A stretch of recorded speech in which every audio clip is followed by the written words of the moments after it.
In 1980, the median U.S. household earned about $17,700 a year.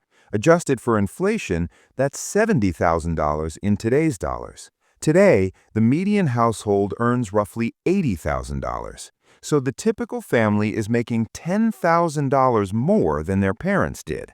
But somehow, they feel more broke than they ever were. So where did that extra $10,000 actually disappear?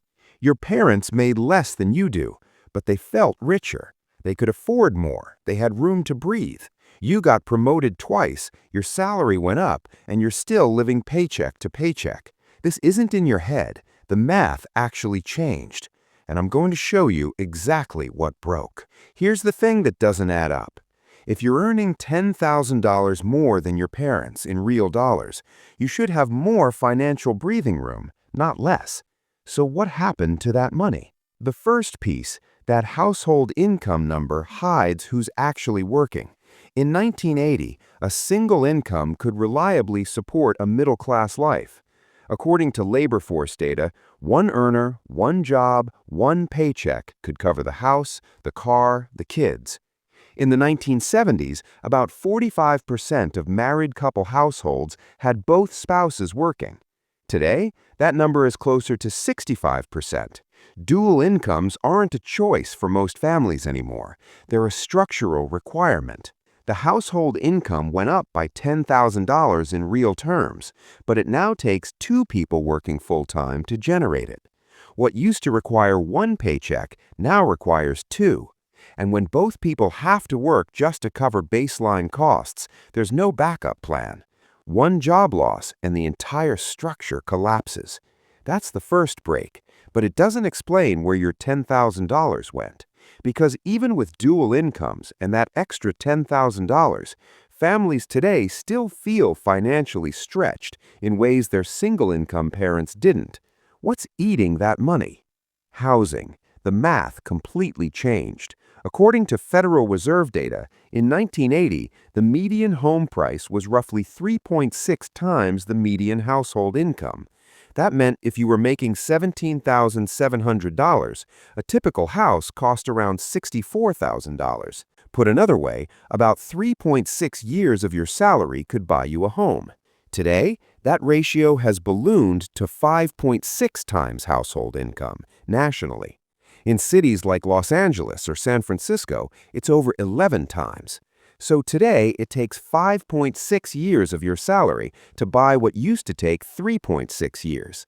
That's 56% harder just to achieve the same goal. And if you're renting, according to the Harvard Joint Center for Housing Studies, 50% of all renters now spend more than 30% of their income on rent.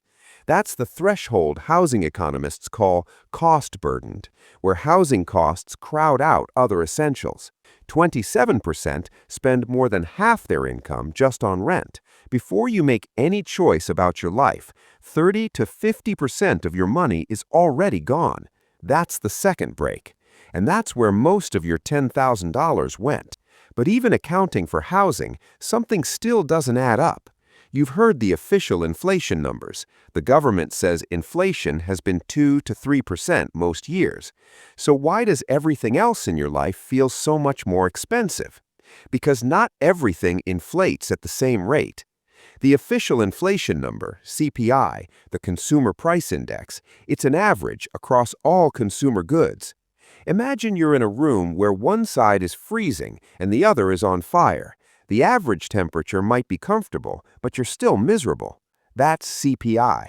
According to Bureau of Labor Statistics data, between 2000 and 2022, hospital services rose 225%. College tuition jumped 172%, nearly tripled. Childcare costs exploded. Meanwhile, on the other side, consumer electronics saw quality-adjusted price drops of up to 97%. Computers got cheaper. Software got cheaper. The catch? CPI averages the freezing side with the burning side. But you can't pay rent with a cheaper TV. You can't live in the average. The essentials that dominate your budget, housing, healthcare, childcare, education, inflated way faster than your salary grew. That's the third break. But there's one more piece, and this one's harder to see because it happens gradually. Even people who avoided the housing trap, who have decent health care, who don't have student loans, they still feel broke despite earning more. Why? Because every time your income went up, your spending quietly grew to match. You got a $5,000 raise. Within months, apartment upgraded by $200 a month, car payment increased by $150, added a few subscriptions, started eating out more. The raise disappeared into a lifestyle that feels exactly as tight as before. Think about what a baseline life cost in the 1990s. This is simplified, but bear with me. Rent, utilities, a landline, maybe cable. You could function with just that. Now, internet is mandatory for work. A smartphone isn't a luxury.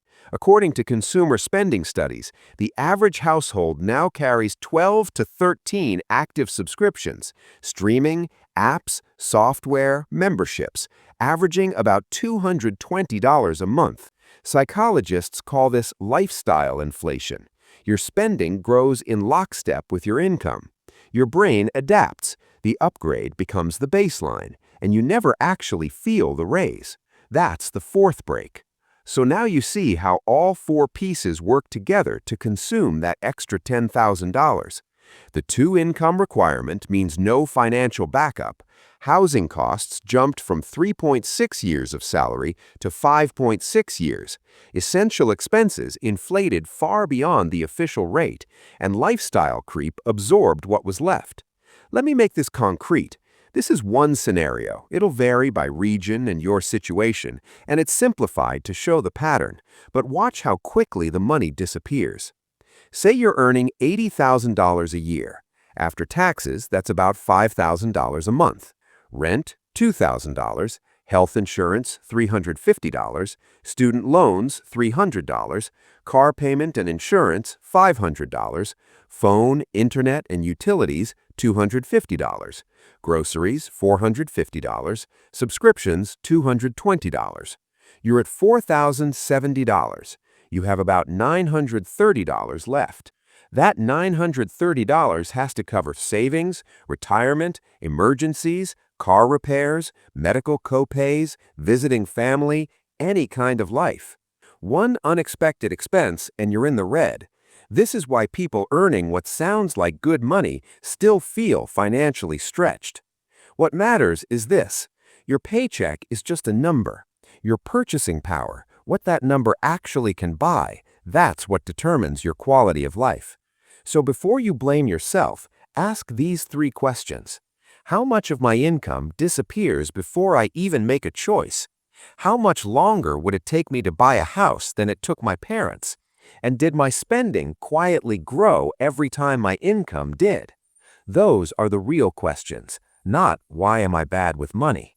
You're not broken, the math is.